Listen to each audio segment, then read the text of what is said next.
There we are. We're streaming live to the millions of people who I'm sure are watching us. Could have 7. Yeah, we got some people. I don't know that we All have. right, we're live. You're welcome to start the meeting. Awesome. I call this meeting to order at 7:00 p.m. Today is Monday, January 25th, and this is a regular meeting of the Chagrin Falls Village Council. First up, we have the Pledge of Allegiance, and joining us tonight, we have Officer Nice and the most famous dog in Chagrin Falls, Officer Max.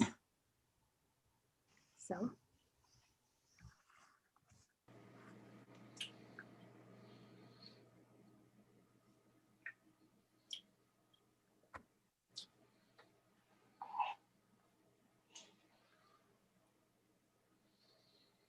Shall I play it again? Yes, there's no audio. That was the fastest I ever heard the Pledge of Allegiance.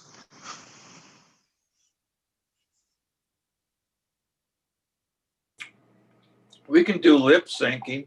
Yeah, just got, I think we're providing the audio, so let's just do it. Okay. It was very minimal Okay. in the video. I pledge Pledge allegiance allegiance to the flag To the flag of the United of the United States of America And and to to the the republic republic for which it stands, one One nation, one nation, Under God, under God, indivisible, indivisible, with liberty with liberty and Liberty justice and for all. justice for all. hey, we got it done. Okay. Mr. Bloom, can you do the roll call, please?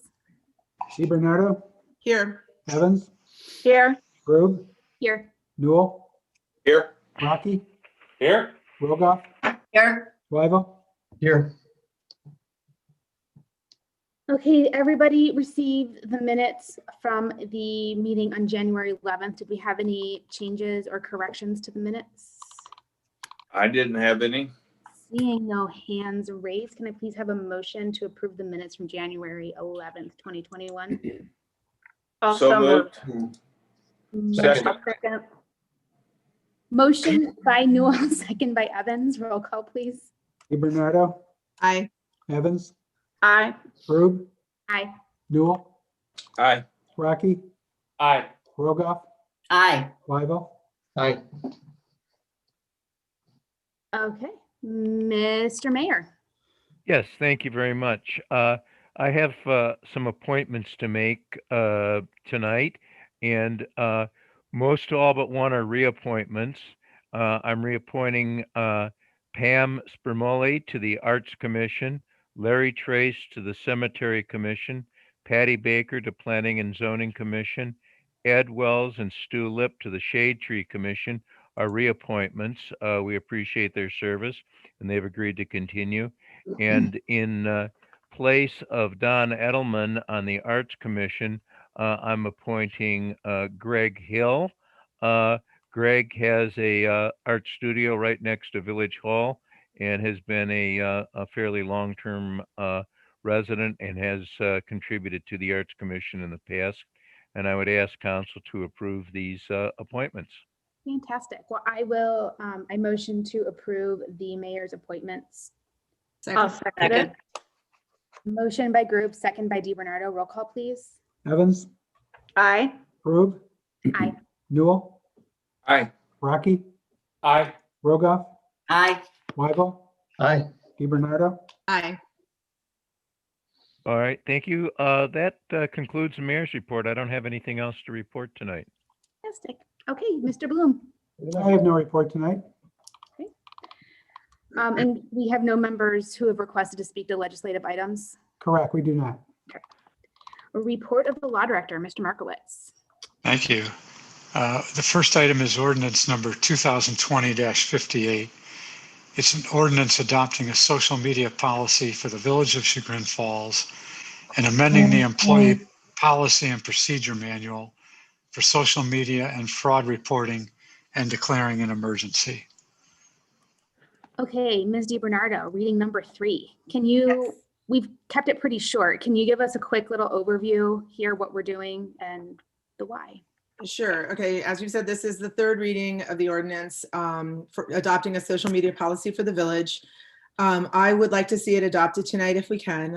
I think it's good legislation because it addresses the necessity of meeting public record and free speech requirements on any social media public accounts that are established for the village. And it also describes best practices for village employees and elected officials when they interact on social media. However, it also leaves the creation and continuation of any social media accounts completely at the administration's discretion, so they can decide if they have the manpower to meet these requirements on a case-by-case basis. It was recommended for adoption by the Communications Committee in November of last year, and I'd like to thank everyone for reading through it. I know it's a very long document, and any questions people have to specifics, I'm happy to discuss at this time. Okay, any discussion, thoughts, comments? I have a question. There's a lot of talk in this about the responsibility of the administration, and I assume that really comes down to our Chief Administrative Officer, Rob Jamieson. If there's a department or a group of individuals in the village that would like to have a creative platform on social media, that then goes to our administrative officer, Rob Jamieson. Is that how I understand this? Correct. So Yes. if a department so if something underneath the village government wanted to establish a social media policy, they have to make an application to the administration to tell them the purpose of the social media policy and how they intend to meet all the requirements. And then the administration has 90 days to review the application and approve or deny it. And they'll also approve or deny existing social media accounts. And if they disapprove of them, they have to be removed within 120 days.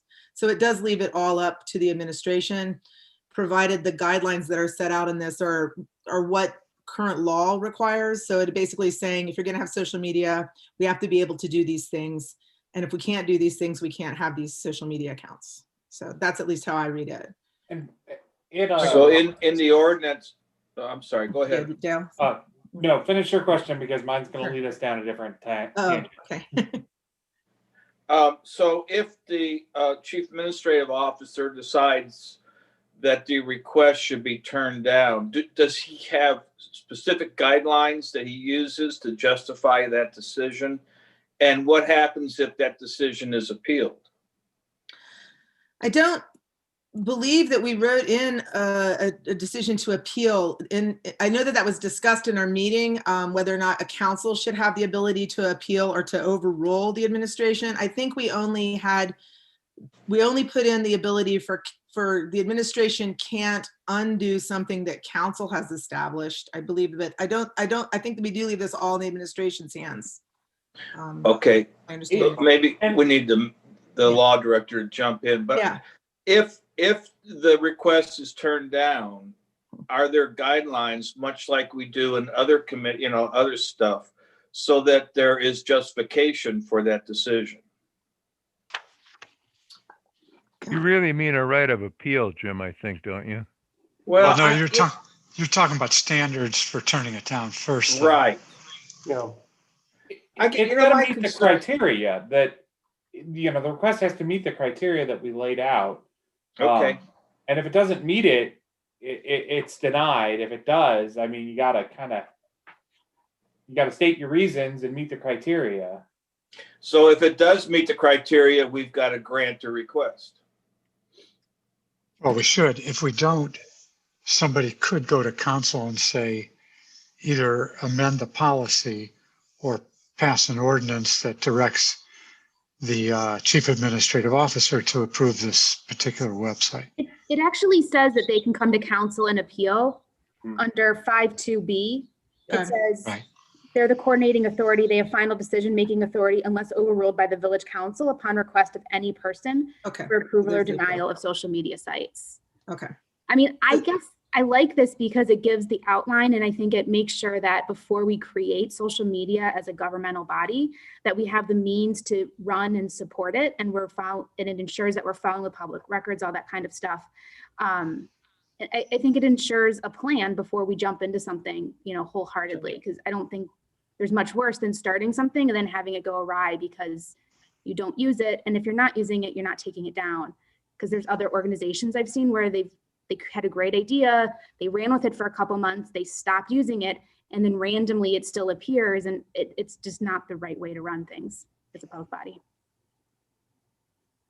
Andrew, you had a question earlier. Yes, my question was it not, we have, so once this goes active, which it's in a state of emergency, it'll be 90 days that they have to review already active accounts. So the police, it's 90 days. They have 90 days to review it. Yes. And that'll start tonight, basically. Correct? When the ordinance is signed. When the ordinance is signed. So from one over. I don't the believe ordinance- we have anything, Dale, correct me if I'm wrong. I don't think we believe, I believe we have anything that currently would fall under this ordinance. Is that? We correct? do. No, police department. Police department, Oh, okay. yeah, That's the only yeah. one. And for clarity's sake, the fire department is a separate entity, and that's why they have their own policy, and they would not fall under the village's policy. Right. Just in case anyone out there is wondering. But I believe we did discuss 2 meetings ago that we've talked to the fire department, and they're going to take our guidelines into consideration with their page and make sure they're meeting obviously our standards, because it's a Yes. pretty basic set of standards. Yeah. to Yeah, meet. I've talked to Chief Dugan about that and we're on board and making this work. The Well, Aaron, issues, Well, oh, the chief go has ahead. a hand up. Can we let her talk? Go ahead, Well, Dale. I'm just curious because we have our own, obviously, we've had a Facebook page up for a while and we have Right. an internal policy as well. So I guess Okay. we'll have to make sure that they meet in the middle somewhere. Mhm.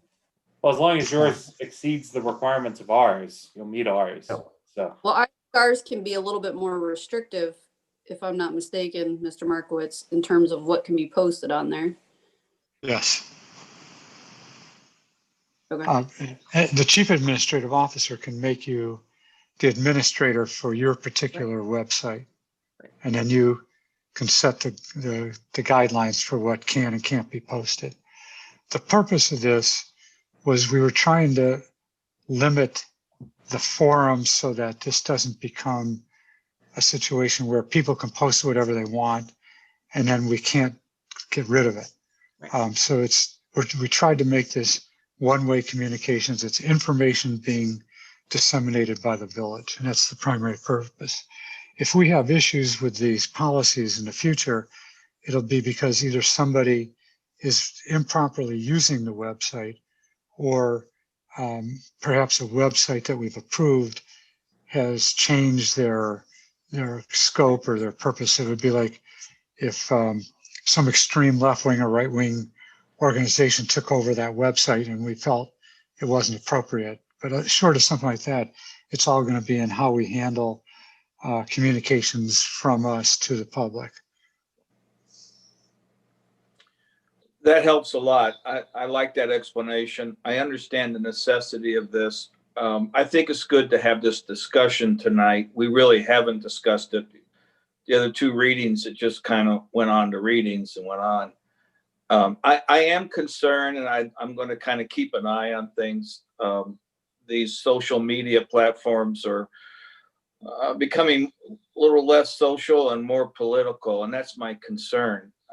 You can have a reaction that you could time it with an egg timer and it's out of control. So I'm just concerned about how we handle social media platforms. So.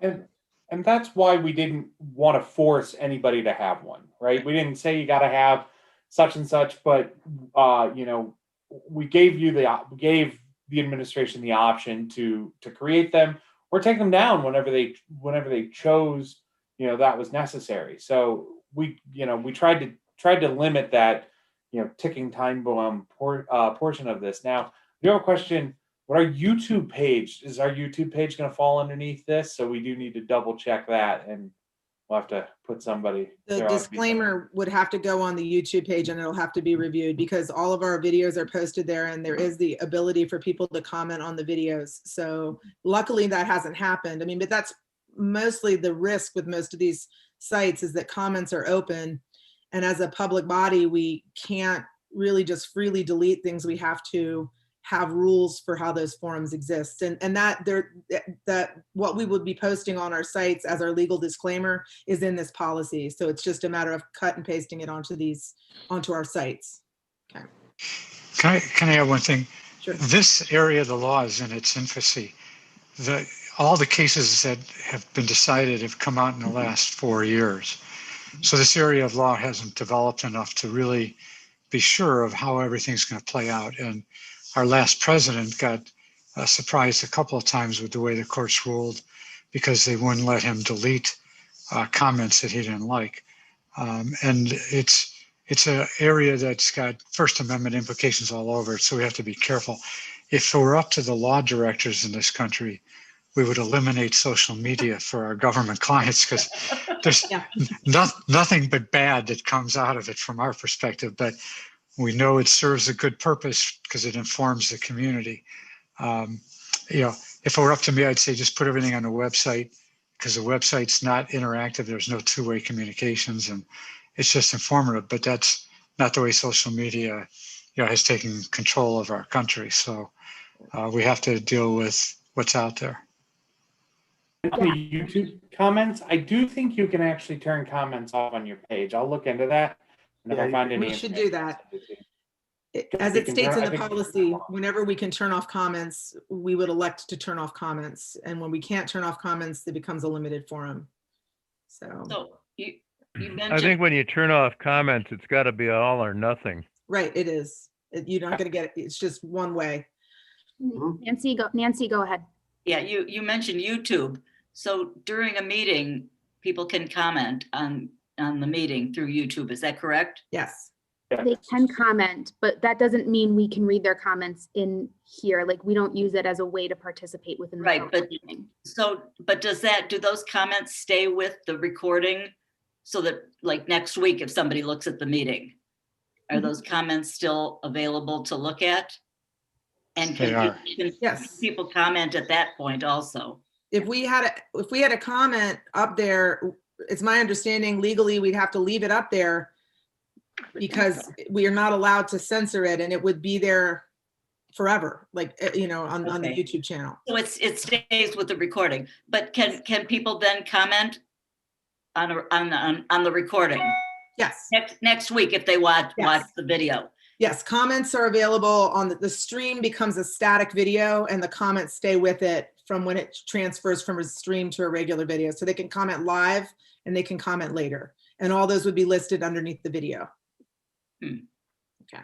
I also wonder, and this we'll have to investigate, the policy does cover any types of social media, but I do think we probably need to look into whether any comments made in the chat on Zoom constitute that, since we've been doing Zoom meetings all year. So, and that's, No, they are recorded. All of They our are Zoom recorded, stuff, they're exactly. automatically turned into a transcript, which Right. Christy has and Chief keeps. right. Mhm. Do we want to leave this on readings or do we want a motion? No, I think I it's think time to we should it pass it. personally. I was going to say, I felt like the communications team did a really good job with this, and Dale. I feel like this creates a nice basic structure in an area of the law that's not fully developed, but it recognizes the court cases we've seen both in Ohio and at the federal level. It does not in any way force the administration to take on additional tasks that they may or may not be ready for, but it also allows, existing departments like the police department to continue doing the work that they do within the way that they do it. It's minor tweaks. It's recognizing that there are some things you can't do. You can't post inappropriate comment you can't post naughty links on our Facebook pages. Like, we would have the right to remove that. So I think it creates a nice, clean, simple way. So I would encourage, I'll just do this. I motion to approve ordinance 2020-58, establishing a social media policy in fraud. And I will second that. Okay, motion by group, second by Evans, roll call. Oh, wait, I did the wrong motion. We can suspend the rules, don't we? No, I did 3 readings. Yeah, 3 readings, so. Oh, right. But don't you want You it have to to- take effect immediately? So you just need 2/3. Oh, okay, so then I win. Roll call, please. Bird, Aye. Newell, Aye. Rocky, Aye. Rogoff, Aye. Wyval, Aye. DiBernardo, Aye. Evans. Aye. Okay, One other thing I should remind you, Mhm. as part of that ordinance, we also were updating the The fraud. employee policy. handbook. yes. So you'll see if you look at it, we have some exhibits attached, and those update the handbook. And so you'll want to redistribute the handbook now with the new pages in it. I'll make a note to make sure Rob and I can finalize that and get it handed out. Yep. And I also wanted to say, you'd be amazed how much time Angie put into this and how good a job she did grilling me on questions that were very tough.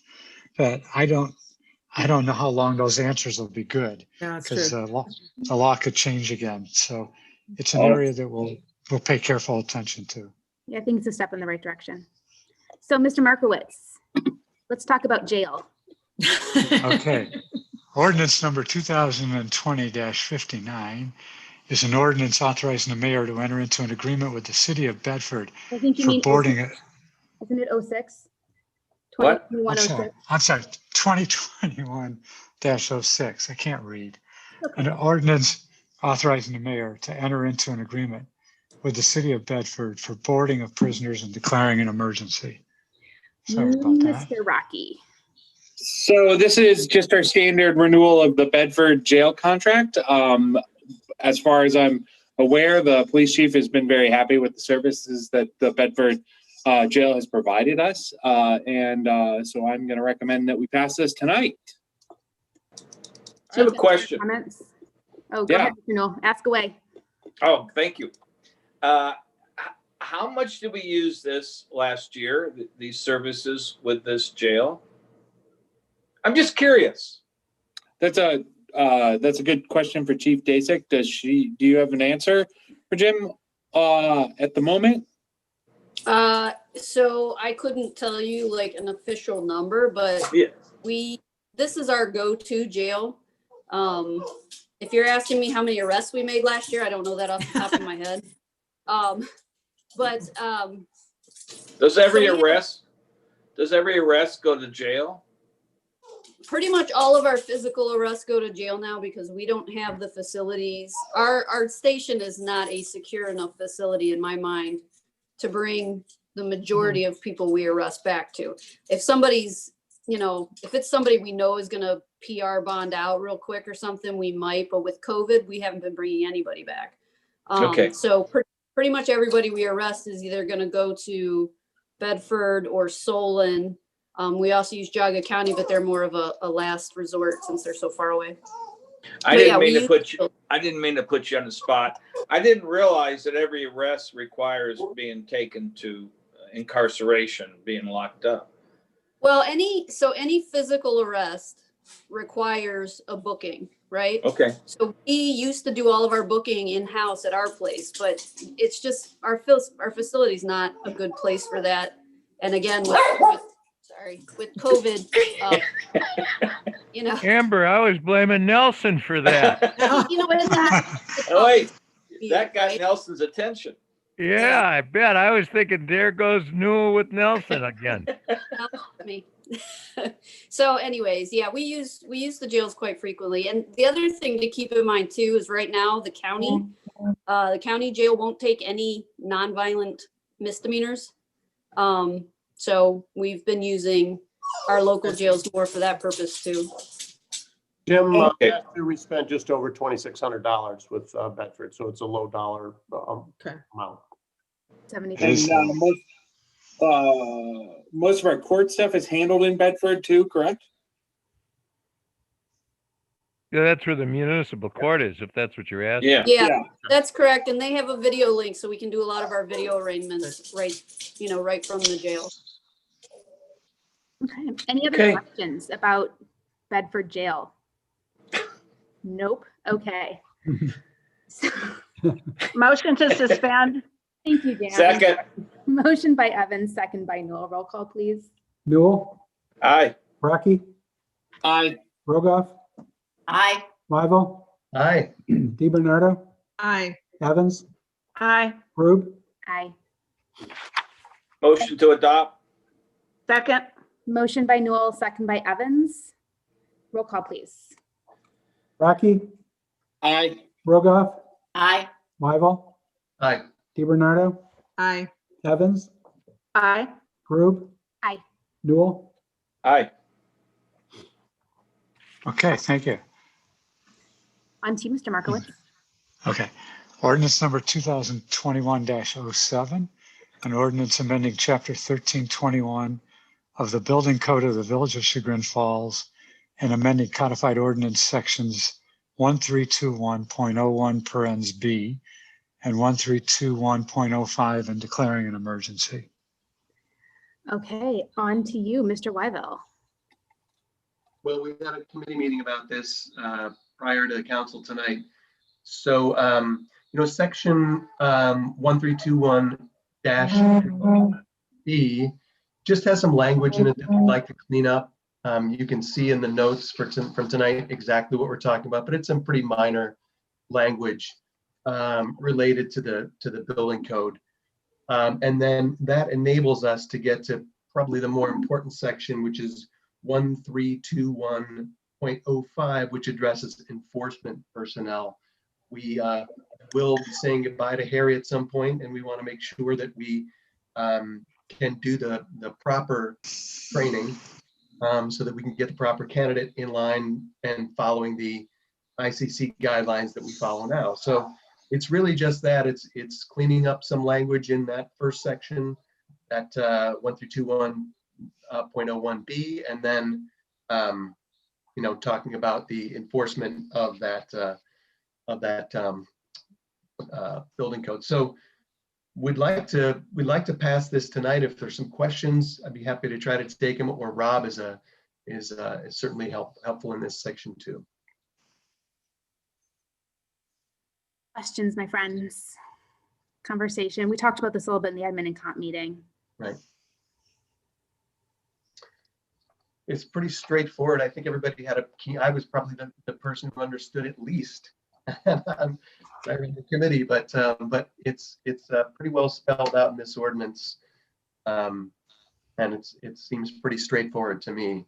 And we are a little bit under a time, not a big time crunch, but if we want to get to that second section, which deals with enforcement, because Harry will be retiring at some point, we need to clean up that language first.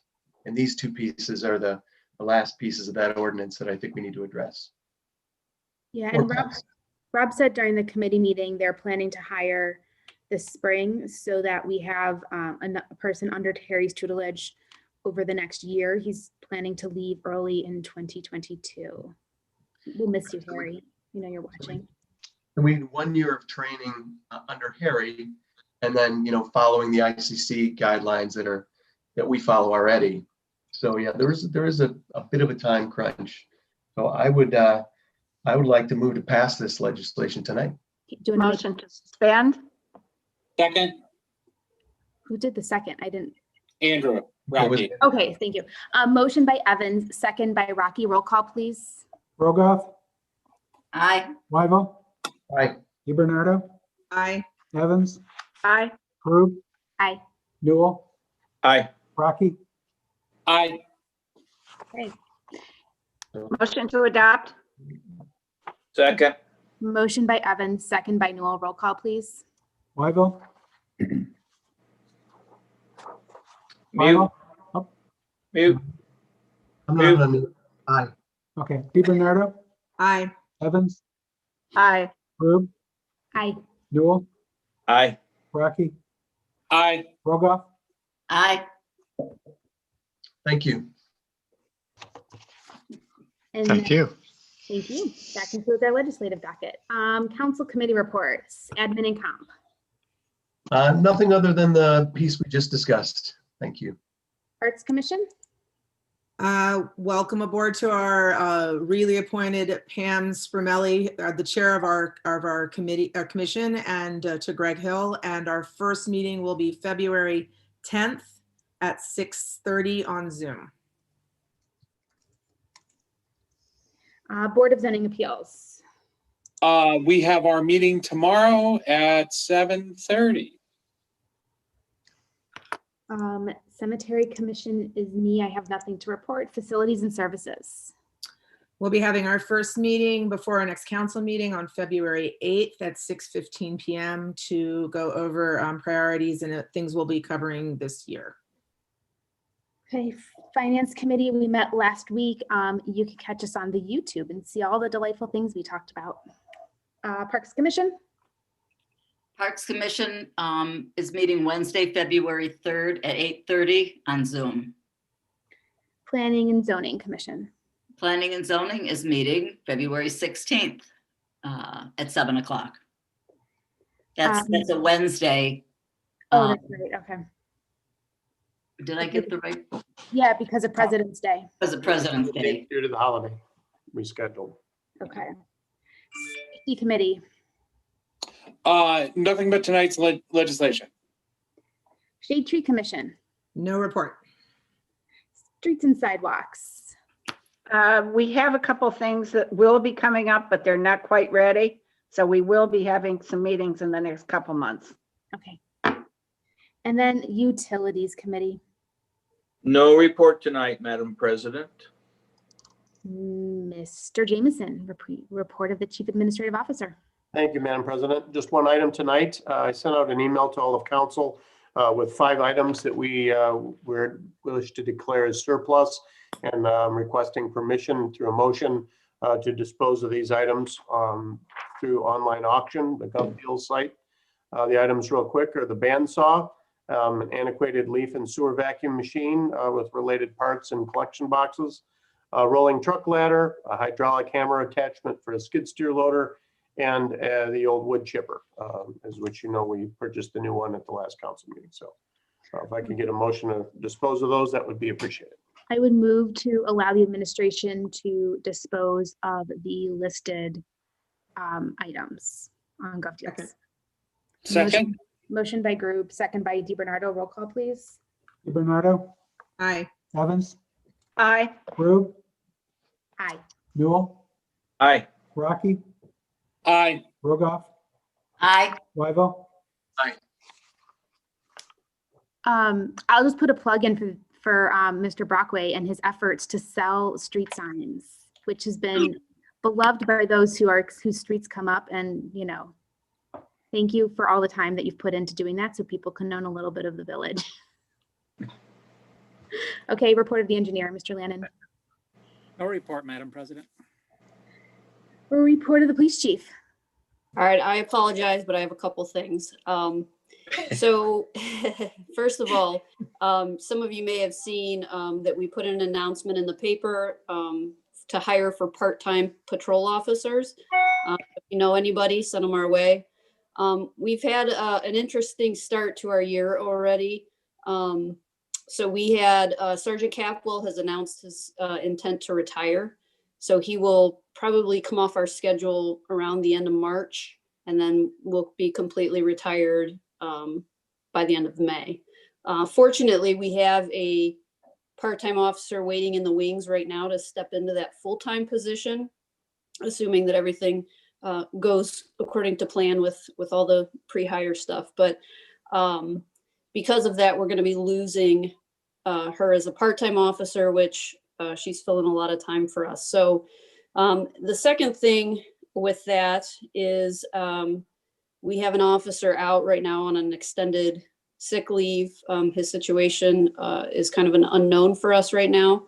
So I would like to hire one for sure, but maybe 2 part-time officers to kind of help us fill those hours. The other thing we're going to need to do, because Andy's leaving, is put somebody else into the detective position. And then we also plan to give a sergeant's exam this year.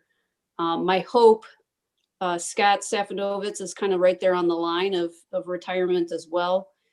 He hasn't made any formal decisions yet, but in preparation for the future, we could potentially give one exam and have a list that could be good for 2 years. That would, if he does decide to retire next year when he's eligible, we would have somebody on the list already.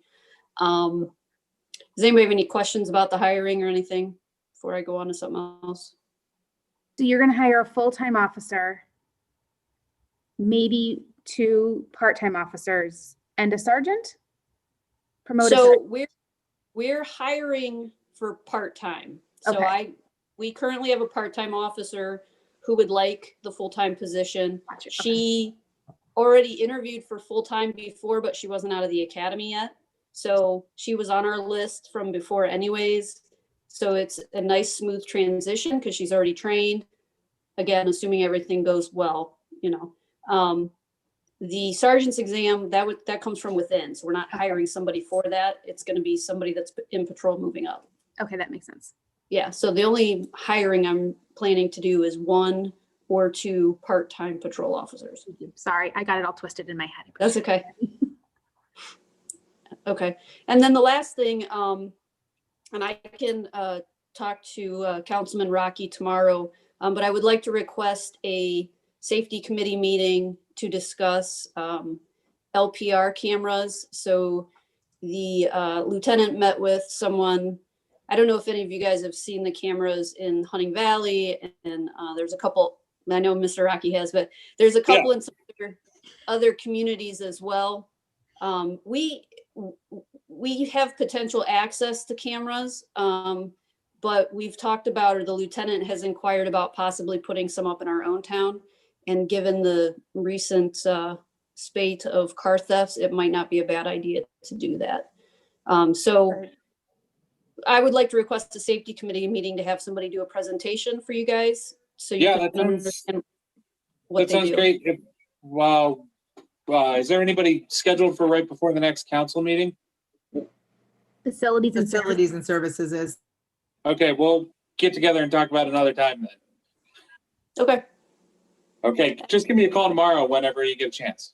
okay, I will do that. Figure out some dates. Cool. Okay. That's the end of my report. Okay, just lock your car doors, right? Oh yeah, lock your car doors. Okay.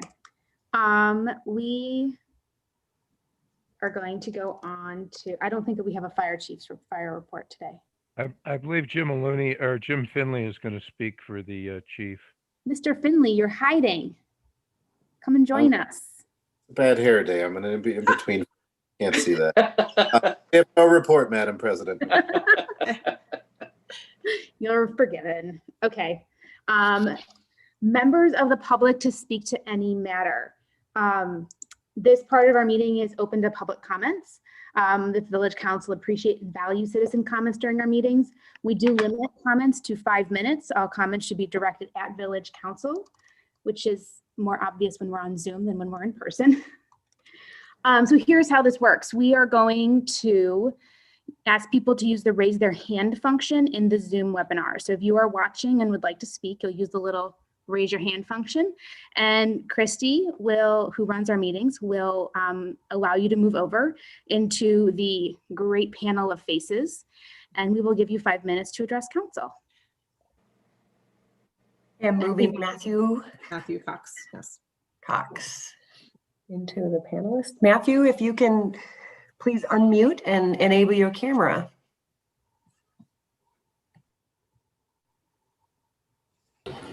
And when you start, Mr. Cox, I'm going to have you state your name and your address for the record. My name is Matthew Cox. Can you hear me? Yes, we can't see you though. Cox, my address is 9285 Winchester Valley. It's in Chesterland, Ohio. Okay. Excuse me, you broke up with the city. What city? Chesterland, Ohio, sir. Okay, thank you. I spoke with Mayor Tomko and Aaron last week and was made aware of the city council meeting. And I was, at that time, not knowing what I was getting myself into. I want to relight the falls on the west side of the main street by the popcorn shop, which is directly behind the old Jekyll's, the now River 17 restaurant. Now, the falls had been lit, and then the owner, Rick Duty, had purchased lights, and then someone complained. Well, I was like, well, how many people complained? Well, I guess it was a great number, but I went and did a petition, and I've got signatures of over 200 people that think the fall should be turned back on. The lights, that is. And after talking with Aaron, I found out that this is not going to be a confrontational or a combative, request. It's not a matter of if, it's more a matter of when. So to get the wheels turning, that's why I'm here tonight. Yeah, I would say it's a matter that the council was brought up to our attention in the fall, and we were ready to take up once we got into the new year. Angie DiBernardo is our chair of facilities and services, and it'll be on the agenda for the February 8th committee meeting. And also the reason we asked Mr. Duty to turn the lights off originally was because we have zoning laws which require lights to be kept onto the property from which they're being shined. And so we can't shine lights from one property onto another, and the village administration doesn't have the authority to just tell people they can ignore the zoning laws like that. So it's probably better that we go through this in a public way, which would look at whether or not this is in the best interest of the community, like you and I talked about, and just make sure that it's done in a appropriate manner if it is going to be done. Okay, so you spoke with Mr. Duty today? I did speak with Mr. Duty today, yes. And he's going to be at the next meeting. Yes. Okay. Or hear one of his representatives, but yes. I know he had a conflict that night. Perfect. We're going to try and see what he could do. All right, great. No, we appreciate your reaching out. And if you want to, you have my email address. So if you want to email me your petition, I will share that with the rest of council and the administration. That would be great. If could I have your email? You emailed me earlier this week, the same one. Okay, that you perfect. were- Then I have it. Great. How many of your signatures were village residents?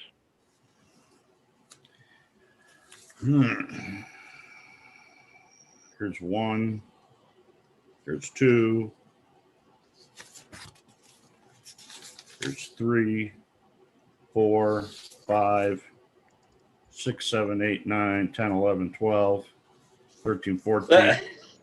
Okay. Well, why don't you email it to us and Yeah, then they can let's- take a look that way rather than. Yeah, I'll send them over to you. But that, I just think it's a shame that the restaurant owner who puts his, his heart and soul into something and really did a nice job redecorating it. Is that my 5-minute bell? Yeah. Okay. Well, it's nice talking to you guys. Stay safe. I'll Thank get you this so much over for to you, attending Aaron. today. That Thank sounds you. good. Okay, bye-bye. Do we have any other members of the public who are going to speak? Going once, going twice. Sold. Okay. Miscellaneous. Okay, you guys are gonna love me. I know you love miscellaneous. In the summer of 2020, dining was an issue because of COVID, as you all know. So we did that extension to outdoor dining where we allowed tables in places where we don't normally allow tables. And when you have zoning code issues, you have to waive them by council. So I'd like to have an initial conversation tonight about allowing the same parameters of extended outdoor dining spaces for the summer of 2021. So our restaurants can begin to plan, since we seem to be in this world where we don't know when this pandemic's going to end, and we know they all need to do a little bit of recovery just as an economic. I think we need to support them economically. And I think it's a small concession. I guess I personally would like to see us do this through, my suggested date would be September 7th, which is the Tuesday after Labor Day, so that the restaurant owners can really plan and do something that looks nice for the community, but also supports their business, rather than doing it in a hodgepodge way. Because I think we've done 2 or 3 extensions at this point, and I think we just need to own that this isn't going to disappear tomorrow. Thoughts, conversation? Feel free to. No, I would second that, Aaron. I think that it's going to be probably several years before people are really comfortable dining indoors if they have an option of dining outdoors. So I think this is a good idea. I think extending it past Labor Day makes sense. That's the traditional end of summer, and it gives the restaurant owners a period of comfort that they'll be able to use it for a stated number of days. So I think it's a good idea. Great. Aaron, do you have any idea the new restaurants that will be coming in? And we've got quite a few. The old Grove Hill, the old Gamekeepers. Have you seen any plans from these folks about where they want to put their space? I haven't. I mean, Rob or Harry could probably speak to that more eloquently than I could. I don't see any, Batuki, the restaurant on East Orange, is going through the review process for their front patio and working out the details for that. The other two, one of which is still yet to be named, they have to go through some zoning review yet on their proposal. They have some rough ideas they shared with us. And I haven't seen any proposal for outdoor dining for the Old Grove Hill location, the new Pub Fredo. So would we see this extension at next meeting is what you're thinking? Or what are you thinking, Erin? Yeah, my thought would be we could have something put together for the next meeting. Sure. That's fine with me. Yeah, this was an introduction to give everybody some time to think about it. Right. I personally think it's a great idea. I know that the restaurants are struggling more than a lot of other businesses due to the restrictions on how many people they can seat. And certainly now with indoor, it's worse than it was in the summer and the fall. We're lucky we haven't had, a ton of snow. So yeah, but I'm all in favor of doing what we can to help them. I just didn't want to use Dale's time to put September 7th on something and then horrify everybody with that plan. So I just wanted to throw it out before we went through. Well, there's a logic to where September 7th came from too, Erin. Oh yeah. When would you want it to start? I don't Middle of the winter? Yeah, like Yeah, Dale, could you mandate the start of spring in that same ordinance? Well, actually, How about February 1st? That'd be great. I'd love spring to start February 1st. What if we said April 1st? Do well, we have we to put a date on it? there could be date. Whether it permits. Well, we could start it. We can make it effective when the ordinance is passed. Okay. Right, because sometimes we have some great days in April and March. This is true. Okay. Yep. So, okay. Well, we got a plan. Thank you guys. I appreciate that. Any other thoughts or comments? Okay. Don't want to silence anyone's voices. Okay, now here's the other thing. I sent everybody an email, but I forgot to send it earlier in the afternoon. I apologize. My afternoon got crazy with some other meetings. So Christy's going to share something. During 2020, the village acquired 2 pieces of property.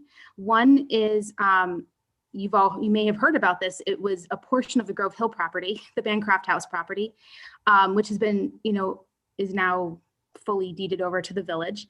And then the other piece of land that we got was from a sheriff's auction. It was delinquent on taxes, and it came to the village. It's at the very corner of Cleveland and Low Street on the riverside. It's an unbuildable lot. It is, the cliffy sort of shale situation we see along that river. No one bid on it at the auction, so they just gave it to the village. So as I was looking at those 2 parcels, because they are currently zoned R160 and R150 respectively, it kind of occurred to me that the part of Low Street, if you want to scroll down just a tiny bit, Christy, that goes along the river is actually all zoned as a park right now. This happened during our last zoning review, 2 years ago, 18 months ago, rather than conservation land. And all this land is really, it's heavily sloped. It's sort of wetlands. None of it would be buildable. It's a floodway. Yeah. It's even more than a floodplain. It's a floodway. It routinely is underwater. And you see huge trees. If you walk down there, there's like big trees that have like been moved by the river over the time. And then on the north side of the river is the slope below Mill Street, and we're all aware of how slopey that is. So I wanted to send this section of these pieces of these parcels. You can see Tim made this graphic for me because he's awesome. Where the red hatches are. This is all public land. I will say that like 4 times. It's all public land. None of this is private. And I'd like to move it from the Parks zoning district into the conservation district because it is more in line with the use intention. Conservation land allows for public pathways and it's intended to remain natural as a protected for the environment, whereas parks are really intended to be playgrounds and ball fields and, sort of more developed type land uses. And then the other piece that I have highlighted here is a piece that was donated to the village a number of years ago. It's at the end of West Washington, but on the other side of the river. Mike Corcoran donated it. We do have a conservation easement on that land. It's about 2.6 acres over there. Most of it is actually the riverbed, and it was an old mill property, which is why it owns the river. And I would like to suggest that planning and zoning look at these properties and consider moving most of them into conservation. Grove Hill probably should be a park or a conservation. There is an easement on it, which would incline us towards conservation, I suppose, but I'd like to send this to planning and zoning and wanted to talk to council before I sent these parcels over there. I think that all makes sense, Aaron. Okay. I think it should be zoned appropriately, and it is land that really is not really accessible. So it shouldn't take too much discussion. Okay. And it does not impact Riverside Park at all. You gotta say that. Very clear. Oh, yes, I agree. I agree that sending it to planning and zoning. Now, when we send this to planning and zoning, is it one of those, they have 45 days to send it back to us, rezoned things like we put in the code, or? Well, they don't have to send it back in 45 days. They just have to start talking about it within 45 days, correct? Well, we didn't send them an ordinance. We just are giving them a concept to look at. So Yeah. there's no time limit on that. Yeah. So, I mean, if we did it by motion, there would be a time, but I don't think, oh, that needs an ordinance, you're saying, Dale. Well, Well, this is yeah, an no, form, Yeah, Well, I we're not give voting it on to that. them. correct? No. Right, so I think you could reasonably send it over there. I'd like an opportunity to look at it myself. Okay. Right. Well, Nancy, here you go. Thank you guys for listening to my thoughts and ideas for today. Okay. Any other questions about my zoning suggestions? Okay. Does anyone else have anything for miscellaneous? Thank you, Christy, for sharing that. Okay, not all at one time. Seeing none, I'm going to say that we will adjourn today at 7:51. Thank you so much and have a wonderful evening. Bye.